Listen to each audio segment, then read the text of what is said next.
Brian Barnett is just a regular guy. He's not a doctor. He has no legal license in any field of mental or emotional health.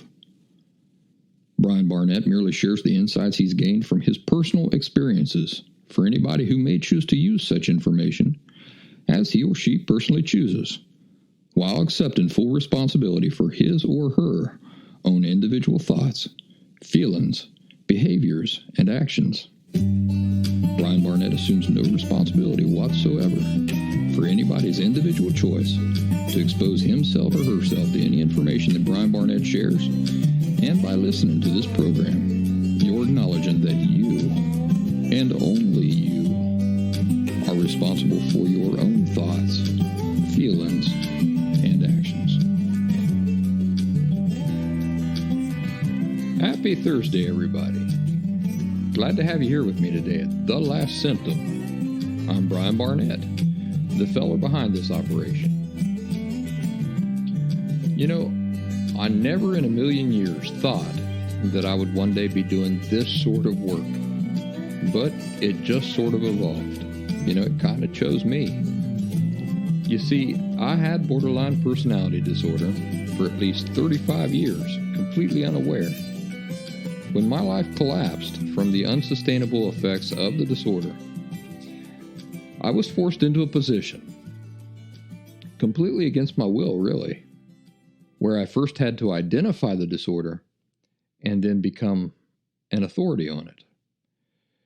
You know, it was just a situation where I was in so much pain that I was determined to do whatever it took to never again suffer the same emotional torture from the same causes ever again. So it wasn't as if emotional health was something that I was ever really interested in or curious about. My circumstances simply obligated me into it. It's imperative to understand the difference between the pretend recovery that almost every other source of information is referring to and the true recovery that I'm referring to when I talk about it. I also want you to know that completely ridding yourself of things like borderline personality disorder is possible. I did it, and so can you. But it's important to have your sights set on the right objective from the very start. Then you're setting yourself up for success from the very beginning. You know, you fix the underlying problem, and then there won't be any symptoms to manage, right? It seems like a no-brainer, doesn't it? But you'd be surprised at how few people break away from dependency on the professional community's broken approaches enough to make authentic recovery possible for themselves. Well, ladies and gentlemen, today is sort of a special show because I've been wanting to tell you about Janelle for a while. She was the mistress I was having an affair with when my life collapsed from unrecognized borderline personality disorder. Now, before we get into that conversation about Janelle, let me tell you about thelastsymptom.com. It is my website full of growing free resources. And I'm a one-man operation. So when things don't get updated there, just forgive me. Doing the best I can. I'm trying to keep up with demand the best I can. If you're benefiting from my work and you'd like to show your appreciation, leave me a donation over there at thelastsymptom.com. If you're able, it is appreciated and it will be used for good things. For a while now, I've been wanting to tell you about my mistress. The mistress I had during the couple of years leading up to my major borderline personality disorder crisis. Her name was Janelle. And it's a name that I'm still very endeared to. Even when I see it with different spellings and stuff, it catches my attention. I've mentioned Janelle in passing before, but I've never really gone into any detail about her, and there's been a reason for that. More often than not, when I talk about this crisis that forever altered the trajectory of my life, I rightfully focus primarily on my ex-wife Diana and the pain and the chaos that we both endured during that time as a couple. And I do this out of great respect and love for her and for all that she did for me, as far as demonstrating genuine love for me, even though this genuine demonstration of love required hard and painful decisions for herself and ultimately our divorce. Now, I know that many of you are not able to see how divorce can be a genuine demonstration of love toward the person getting divorced against their choice. But one of these days, if you are successful in escaping emotional unhealth and you finally begin experiencing good emotional health in an authentic way, you will understand.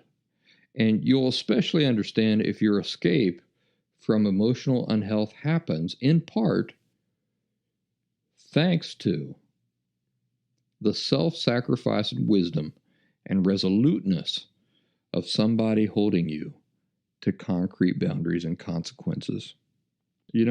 Truthfully, for years, you're going to be bitterly resentful of what they've done. I was bitterly resentful of my ex-wife for many years. I yo-yoed back and forth from bitterly resentful to trying to be understanding about everything I'd put her through. But the more you progress and as you come out of that bitterness, you'll begin to be overwhelmed with the love that was shown to you. The more you understand the true nature of what it is that they've truly done for you. So let's take a moment to talk about love, as I'll be using the word throughout today's show. When I speak in the past, I often talk about how much I loved these two women, my wife and my mistress. And this naturally creates some confusion because I've repeatedly explained how people with borderline personality disorder are unable to experience things like authentic love. So I want you to know that I'm not contradicting myself. It's true that people with emotional disorders are not able to experience authentic love. Love is a healthy quality, and as a healthy quality, it originates for healthy reasons, and it always behaves in healthy ways. Note this, it never originates from unhealthy reasons, nor does it ever behave in unhealthy ways. So if you're a first-timer and you just hit the roof in an uproar over what I just suggested, and you're going into red alert denial mode, I don't have time to address all of your objections right now today. But I have addressed it thoroughly in the past in special episodes, particularly the special episode of this podcast titled Love. So I suggest you go check that out. When I talk in the past tense about how much I loved my wife and my friends and my mistress, obviously I'm not referring to authentic love. Instead, I'm talking from a place of unhealthy perspectives that I had at that time. I, just like almost everybody I talk to today, mistakenly thought that the strong feelings that I was feeling, that those strong feelings in themselves were what determined love. But strong feelings can come about for unhealthy, dishonest, and selfish reasons, can't they? Unbelievable amounts of denial and unhealthy compulsions can fuel those very strong feelings. So strong feelings by themselves are not what determine true love. Just like honesty is a quality and must meet concrete qualifications in order to be accurately applied to something, love is also a quality. So it's not only determined by feelings. It's true when we're experiencing genuine love, we do feel profound feelings.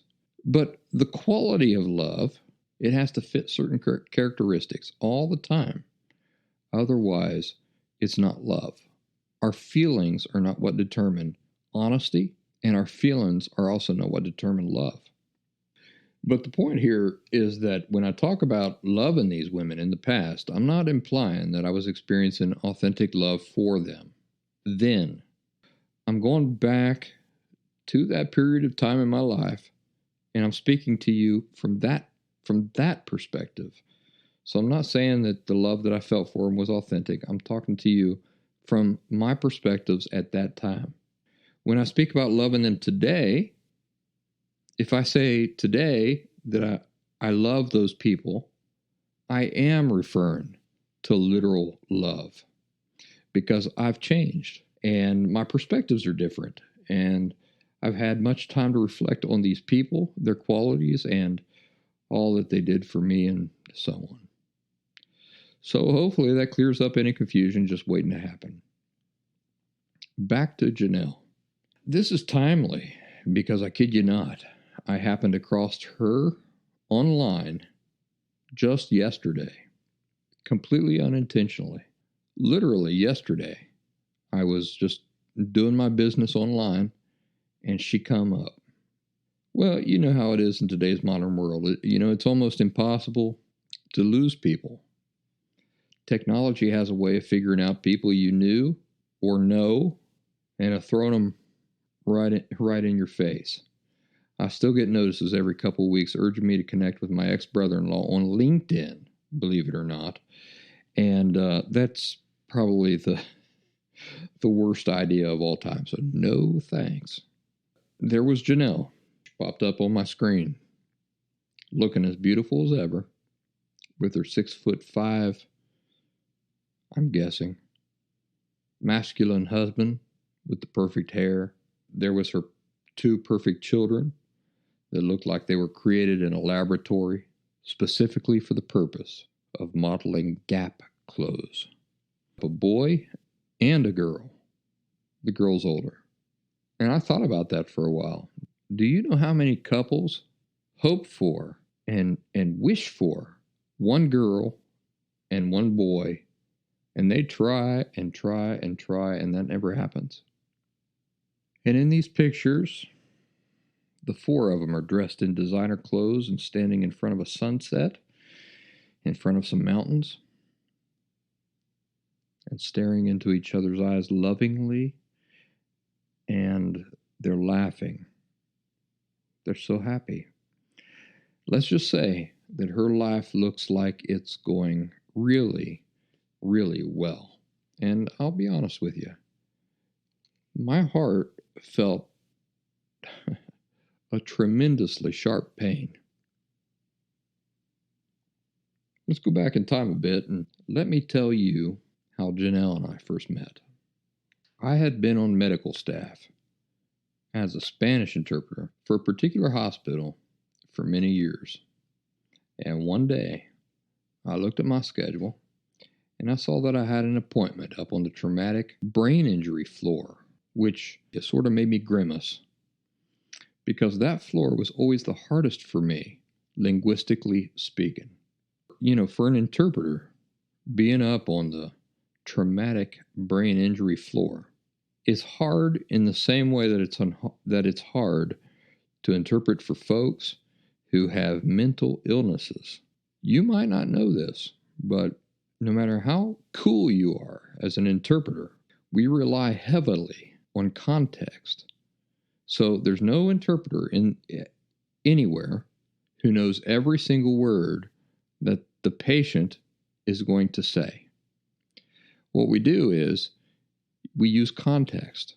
So even if it's a word we don't know, by using context of the words around that word, we can figure out with almost 99.9% certainty the meaning of that word. So when you're talking to somebody who is in traumatic brain injury or somebody who is literally mentally ill, context goes right out the window. People with traumatic brain injuries, as well as people who are mentally ill, often string together a group of words that make no sense whatsoever. The potato got the ace last night. I licked the sunbeam. And, the interpreter's hearing this, and the interpreter still has to be able to faithfully interpret this without leaving out any detail. Because this is what the medical professionals depend on in order to do their jobs most effectively. So darn if I didn't have an appointment that afternoon up there on the 3rd floor, on the traumatic brain injury floor. And when I walked into the room where the appointment was supposed to take place, and I told the girls up there, the patient I was supposed to be working with, they told me, "Oh yeah, you'll be working with Janelle." And they pointed her out to me because I said, "Janelle? I don't know any Janelles up here." And they said, "She's right over there. You see her?" I saw her very well. Let me tell you, my heart did loop-de-loops in my chest when I saw her. She was younger than me, and she was petite. She only come up to about my shoulders. She had beautiful, short, chestnut hair that came down to about her jawline. Instead of detracting from her feminism, everything about her enhanced it. She had high cheekbones. She still has high cheekbones. And a quirky, unique smile that when she grinned or laughed, the outside corners of her eyes pinched down in a really endearing way.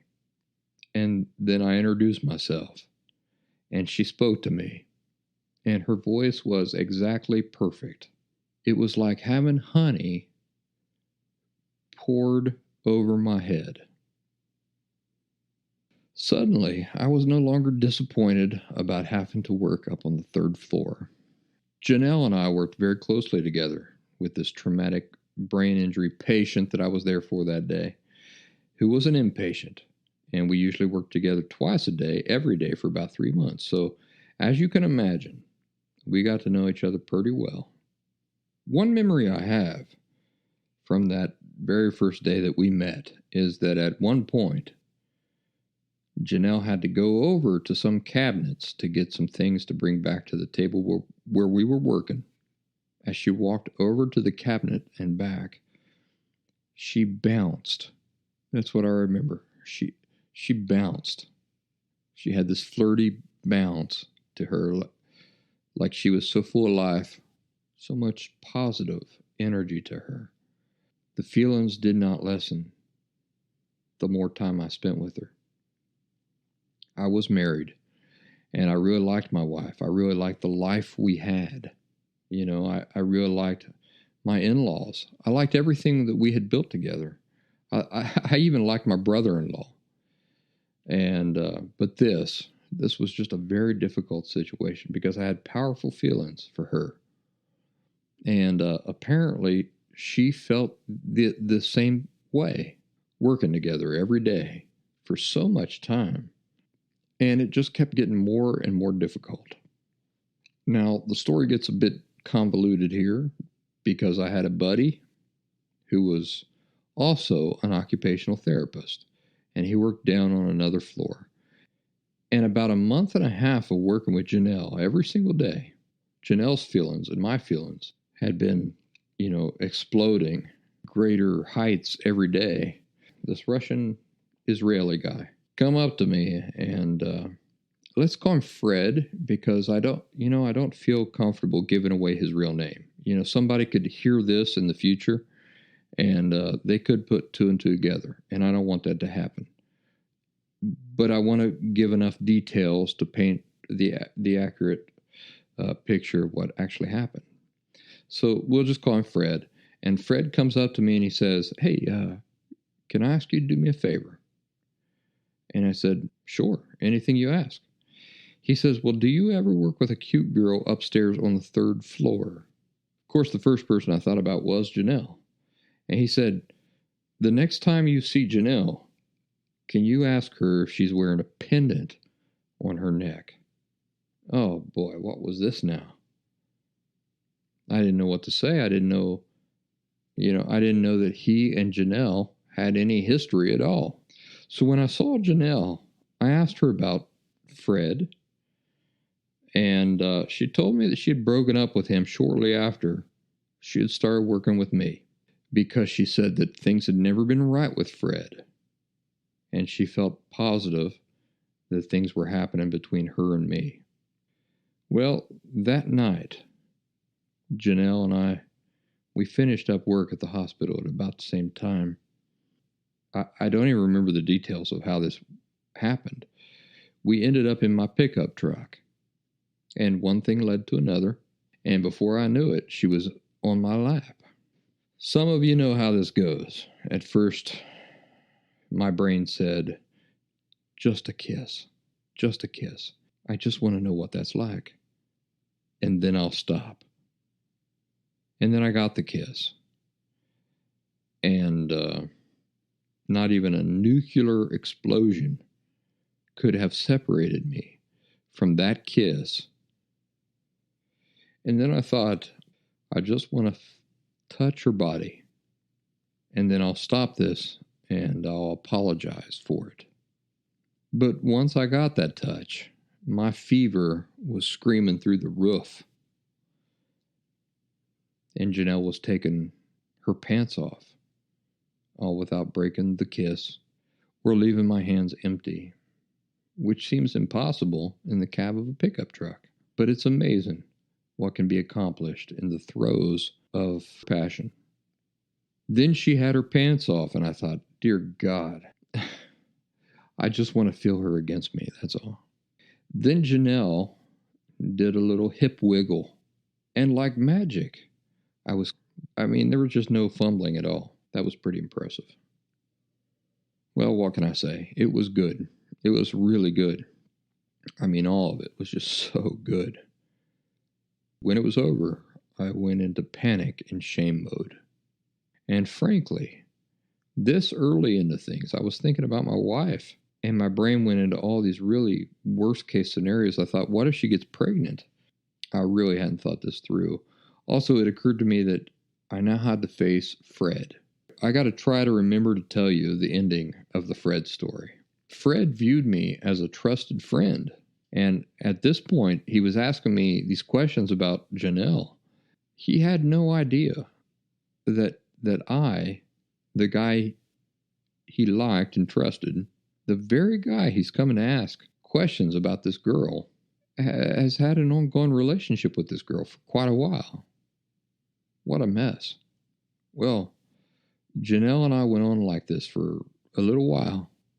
And all this while, I was incredibly torn between my feelings for Janelle and my feelings toward my wife and her family and our friends and my sense of morals and fidelity and my being very conscious of the fact that God was observing me and how he must feel about all this. Now, obviously, I realize that not all of the people who listen to me subscribe to the notion that there's a God, but I do.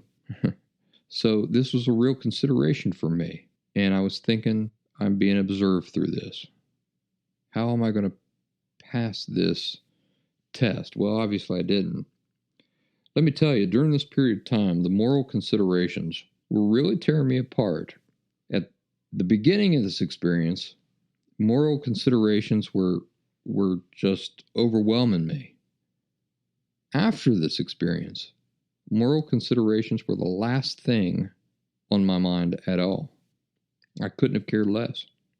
I got to a place where emotionally I just didn't care. Janelle and I couldn't stay away from each other after this happened. And in fact, in the hospital, we would purposely take the stairs when walking through the hospital just so that we could have just a few seconds of privacy. I had her pressed against the wall, and I had one ear listening for any door that might open. As cool as we thought we were about all this to the outside world, we probably were not fooling too many people who saw us together. But my conscience was killing me. So after a short time of this, I made a really difficult decision, and I broke things off with Janelle. Right at about the same time her internship ended. And what was going through my mind at the time was I secretly decided that I would allow a brief amount of time to pass. When I say brief amount of time, I'm thinking maybe 3 to 6 months. enough to put some distance between this experience with Janelle, and then I would tell my wife about the affair. I know what y'all are thinking. Oh, you weren't going to do it. Well, I disagree with that conclusion. I was going to do it. But it got to December, and I hadn't seen Janelle for, maybe 3 or 4 months. And I was in agony. And I don't remember if anything specifically happened in my life at that time, but in a moment of weakness, I reached out to Janelle with an email. And she agreed to meet with me. From the moment I saw her again, I knew that I did not want to lose her. I didn't know how things were going to get worked out, given my circumstances, and all I knew is that I didn't want her to ever go away again. And that began an affair that lasted at least 1.5 years. It might have gone on for 2 years. I think the whole period of time that she and I knew each other and that we were involved was about 2 years. So I'm guessing that at this point it was about 1.5 years. That night I took her for a drive outside Philadelphia, and we went out into a dark field. She wanted me to show her Polaris, the North Star. So I took her out there on a quiet road, which is not easy anywhere on the East Coast once you get anywhere near Philadelphia. But I found a quiet road, kind of outside of the city, and I pointed Polaris out to her in the dark and said sweet things to each other. In memory of that moment, Janelle later had a star officially named in my honor. I still have the paperwork and the documentation of that. And yes, it's a little goofy looking back, but I have so many things from Janelle.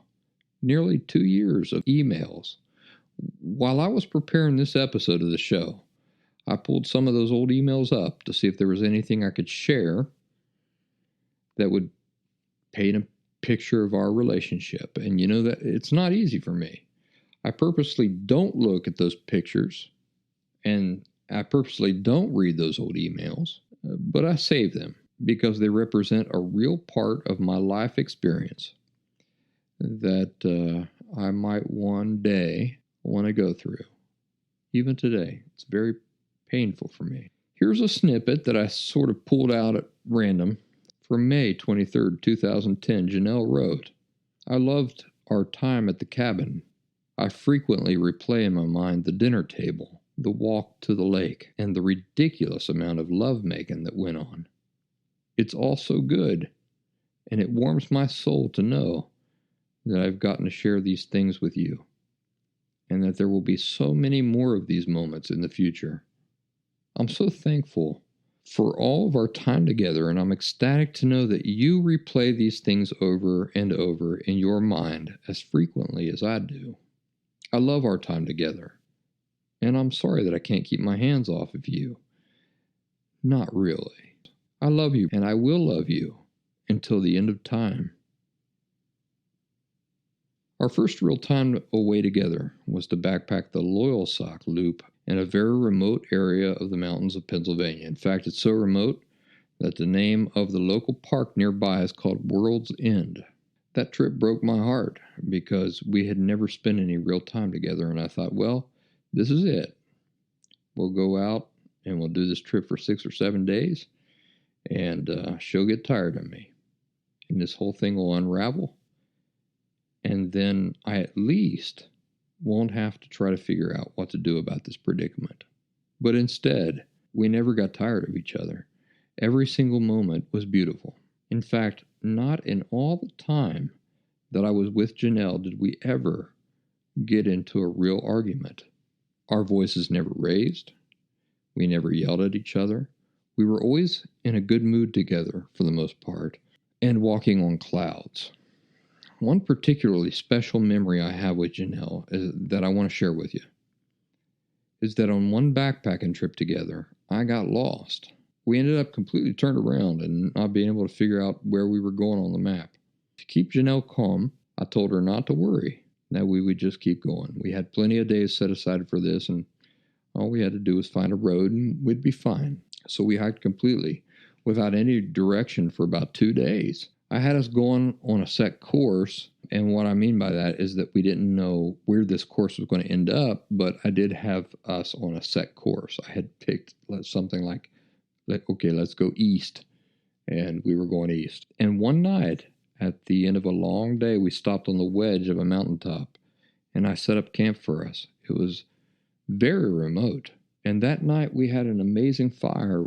There was plenty of firewood around us, and I got the fire going so well, it lit up the entire mountaintop where we were. I could see everything for like 50 yards around us in all directions. The light bouncing off tree trunks and the under foliage of the trees, even though we were in October. What made this so special is, first of all, the company I was with. But secondly, the conversations we had that night, which were just amazing. And the stars were out in full force above our heads, and there was a deep chill in the air, but we were comfortable around the fire, and we were comfortable in the tent together. It was just an exceptional experience.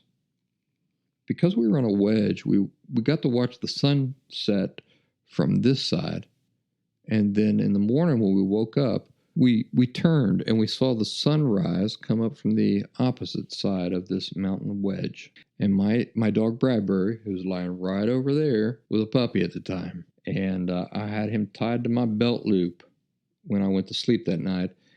Well, years passed, and just a couple of years ago, my buddy Brian Lambert and I were backpacking in that same general area. And you'll never believe it, but we come up on that mountaintop, on that very mountaintop.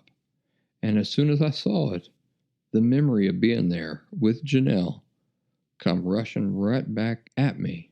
I couldn't bring myself to leave that spot. Even though we were far from where we were planning on camping that night, I convinced Lambert to spend the night on that same mountaintop again. A spot where I had a tremendously important experience, to me anyway, and that happened while I was completely lost. A place I never thought I'd ever see again, and years later, I stumbled right up on it.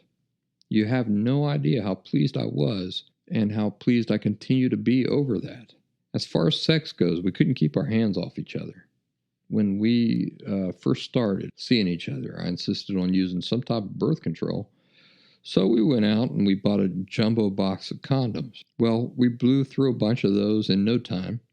And then Janelle basically talked me out of continuing to use them. And she didn't have to try very hard to talk me out of using them. But I was still worried about pregnancy, partly because of the situation of being married and worrying about that forcing me into making hard decisions before I was ready. But also because I had no desire to be a father at that point in my life. In fact, never in my life did I ever want to be a father, because my experience of being fathered was not a very good experience. And I just did not want to be put in a position where I might also be that type of father to somebody else. But Janelle told me that she would have a really unusually difficult time getting pregnant, that I had nothing to worry about, so I stopped using condoms, and we continued having sex like hungry, crazy bunnies, and sure enough, it was never an issue. That is, it was never an issue until a year and a half passed. I was again going through a period where I was reevaluating my life. I was struggling with profound feelings of shame and guilt and betrayal and disloyalty. My wife and I were not getting along well. In fact, by this time, my wife was just walking through life like a ghost, just emotionally shut off on the inside. She was deeply unhappy with me and marriage, because marriage had not turned out to be the way she had always imagined it. I also was deeply unhappy, not because of anything my wife was doing or not doing, but because the situation I myself had created, which had torn me between this woman I had intense feelings for and my wife, who I felt a deep sense of responsibility to. Again, I made the unimaginably difficult decision to break off the relationship with Janelle.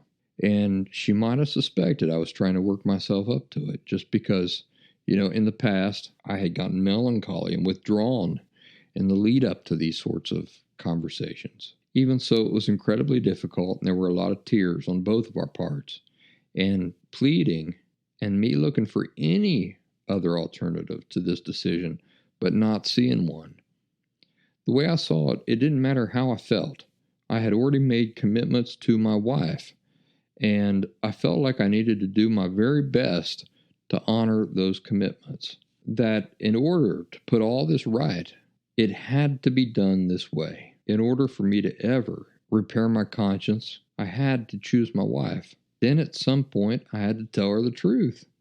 And I had to let her make the decisions about what she wanted. I just couldn't bring myself to choose Janelle over my wife after having already betrayed my wife. And I just couldn't leave her with nothing after all that she had put up with from me. Also, when I peered ahead and I imagined a future with Janelle, I feared the same situation developing with her. You know, I looked ahead and I saw the possibility that we'd be in love for a few years, but then real life would set in. And this very cycle, this very same cycle that I was already experiencing with my wife would start all over again.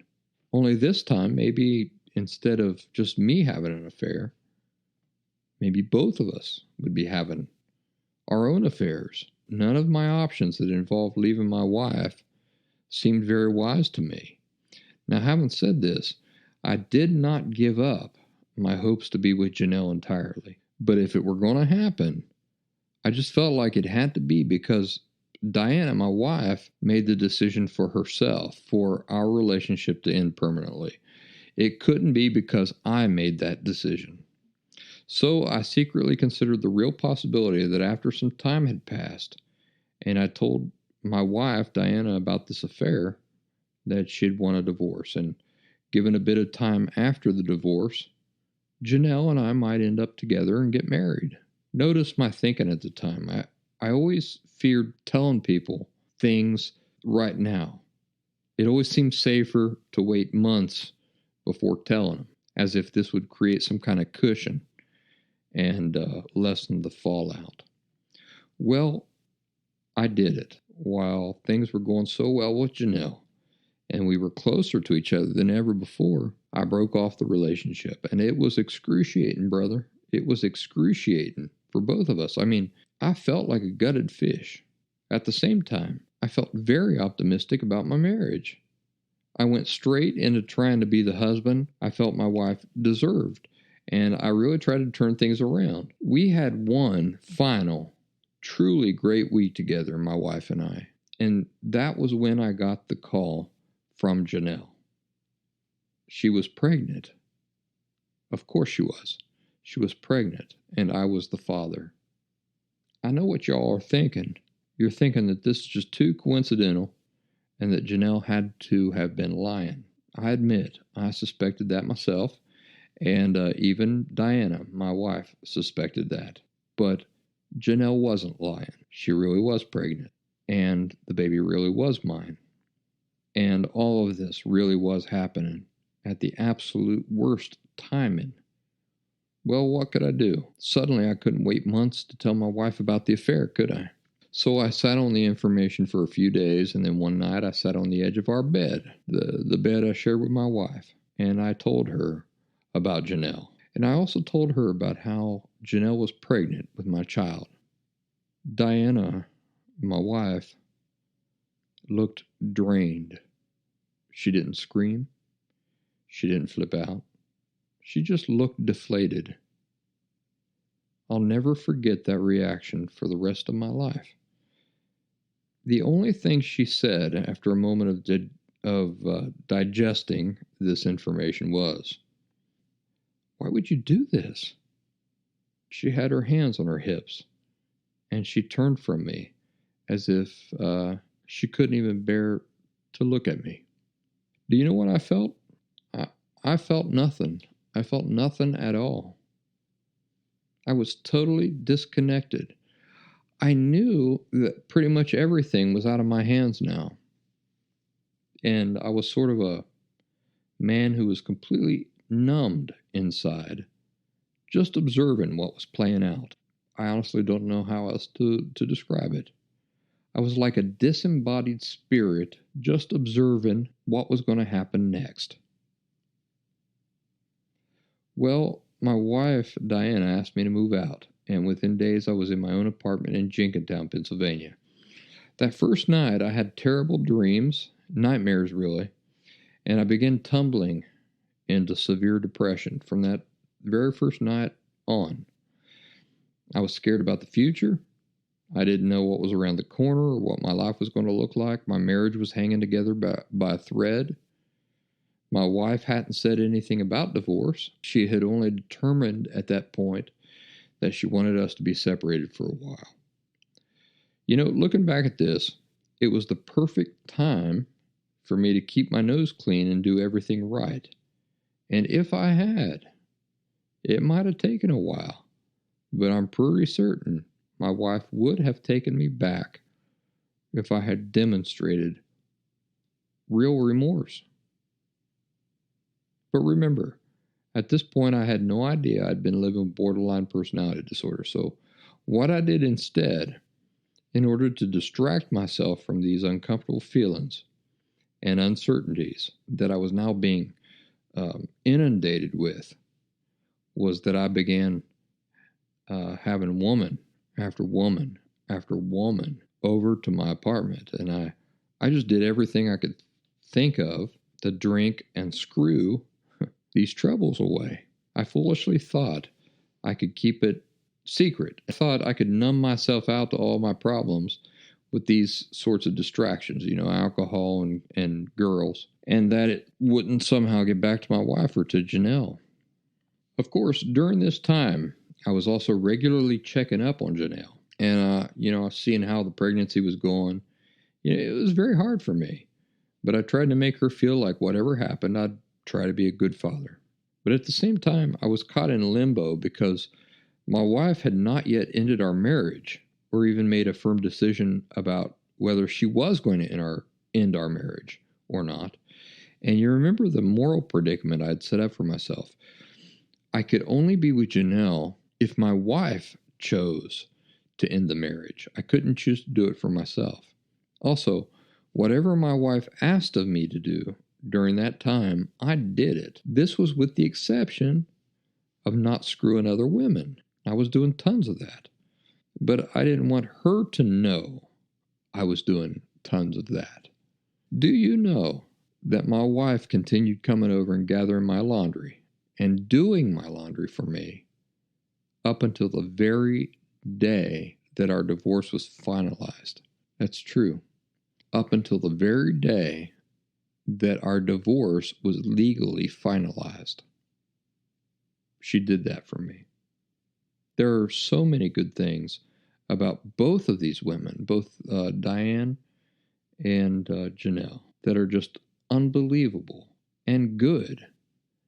And I'll never have time to even scratch the surface. You know, even today's conversation about Janelle has been about pretty superficial, skimpy things. But being that this is the first time that I've ever even really told you about her in detail, I just have to start somewhere. So I just want you to know that there are so many amazing qualities that she has, and she's such a beautiful soul that I can't possibly cover all the most important things in a single episode of this show. At one point, Janelle was over at my apartment and she got onto my phone and she saw messages from 30 different women or something like that. And that was a huge ordeal. I do not make excuses for it. I was totally out of control and I was so stressed out during that period of time I couldn't think straight, and my life, just about every aspect of it, was just spiraling completely out of control. I was a complete and utter train wreck. There are things that I did during that time with people with women that were women that never in a million years would I do those things with today. But during that period of time of my life, I was just looking for any distraction, man, just any distraction. Didn't really care. I just did not care. So Janelle eventually ended up miscarrying the baby, her and my baby. And this was terribly depressing to me. And it sent me into an even more destructive tailspin, if that's even possible. Believe it or not, I saw the baby as a positive thing. I did. and I had resolved to be a great father no matter what. My wife decided to divorce me soon after Janelle miscarried the baby, and looking back, I realized that my ex-wife didn't know what decision to make for us as a couple until the issue of the baby was certain. So once Janelle miscarried, that was sort of my wife's moment where she felt like she could resolve in her heart the right course of action to take. The damage that I'd caused and the way that I had now betrayed both of these girls was too much for either of them to get over. It was just too much. Janelle at one point moved to Florida for a while. I would only reach out to her when I had nothing or nobody with which to distract myself, and only when I needed that comfort. I think she sensed that. Janelle realized pretty quickly that she was doing me no favors, and that her help, in air quotes, was actually preventing me from doing the sorts of things I needed to do. So at some point after about a year, Janelle made it clear that she would not accept calls or messages from me anymore. And my wife had reached that point herself also, independently and for different but similar reasons. Both of them realized, I think, right around the same time that they had to focus on and fix themselves, and that I had to be left to figure out some things for my own self. Never have I felt for anybody what I felt for Janelle. It was euphoric and it was special. No, it wasn't love. I felt very strong feelings for her. Love came later, much later, and with all this time behind me now, because now I'm able to look back, I'm able to see her and remember her without the unhealthy, selfish perspectives collaring every perspective that I have. Shortly before she said goodbye forever, Janelle bought me a kitten, a little kitten. And she thought the kitten might provide me with some company and stability while I was going through this major breakdown in my life. Well, at the time, I denied the offer of this cat. I insisted she keep the cat for us. But I did offer to name the cat. And the name I chose was a compliment to my dog's name. The dog I still have today. His name's Bradbury. And of course, he's named after my favorite author, Ray Bradbury. So, my favorite book by Ray Bradbury is a book called Dandelion Wine.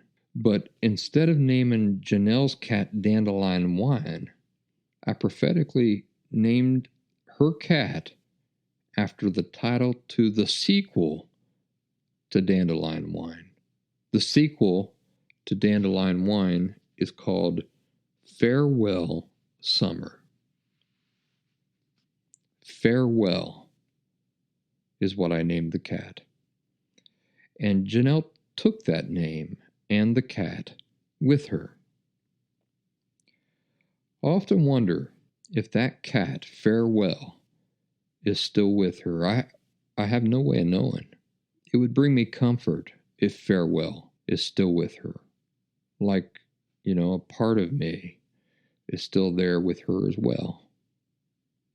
I did notice in these pictures that I saw here yesterday that she still has her dog, who was in a couple of the pictures, and must be at least 12 years old by now. I had many close experiences and fond memories with that dog at her house. Here's another email from Janelle in the middle of the year 2011. Janelle said, I will wait for you as long as I don't hear otherwise from you, that you've found someone else, or decided that we would never work, or that Diana has changed her mind. If I hear none of these things, I will wait, and I will work on us with everything I have in me, as long as you meet me halfway. Remember that I love you more than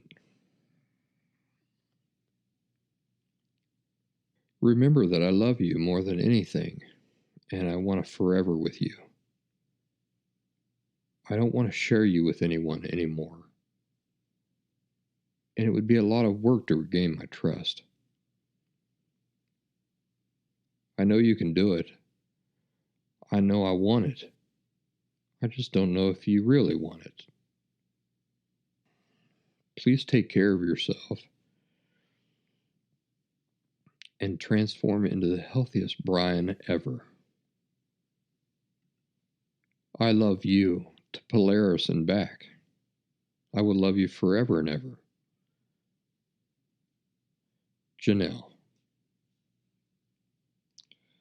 This is pretty much the last real exchange that she and I ever had back in 2011. And my lordy, it doesn't seem possible to me that this was 9 years ago, but it was. For most of those years, I was just in so much pain that time moved at a slug's pace. And then once I came out on the other side, time sped up so fast I can't even keep up with them flying by anymore. There's a song that always makes me think of Janelle and Diana every time I hear it. It's called Love Was My Alibi by Christopher Fogelmark. What a name, right? And this song, Love Was My Alibi, is featured in the 2014 movie The Water Diviner, directed by and starring Russell Crowe. If you haven't seen it, it's worth seeing. The lyrics to the song Love Was My Alibi go like this. Time can be the enemy when you're locked in a world of pain. Days go floating by. It just doesn't change. It just stays the same. Love was my alibi for all the life lost. Now you've made love my reason. You've made love my truth. And the sun shines in my heart. And I think every time I hear this song, my goodness, there is a person who has been through something like I went through. He just nailed it. Time can be the enemy when you're locked in a world of pain. Days do go floating by. It just doesn't change. It just stays the same. Wow. Whoever doesn't understand that on the deepest of levels simply has not suffered the deepest of heartbreaks possible to the human experience yet. Yet. To close, I thought I'd share a poem that I wrote. See if you can catch the elements in the following poem that you can only fully understand if you've heard the details of my experience with Janelle as I've shared them with you today. The Lie by me, Brian Barnett, 2017. And how faintly I recall you. Gloomy night, pines over lane, gray moonlight dripping through the clouds and fallen rain. Spilt words upon your glossy skin, shared years come multiply. Wet vows of all the love within, such humid, earnest lies. Space-time secrets soon revealed, spry end to passions fast. Polaris in a cornfield, we'd found it at long last. Nova birth, hello farewell, each pulse a stellar breath. Intensity in the stairwells on our hike to sudden death. Love-making on a mountain, the constellations in your eyes, a permanent camp to rest herein, all cosmic spiral lies. So swear your heart eternal, beyond age of all's demise, safe kept in time's sad journal, dust-covered, heartfelt lies, all lies. The Lie by Brian Barnett, 2017.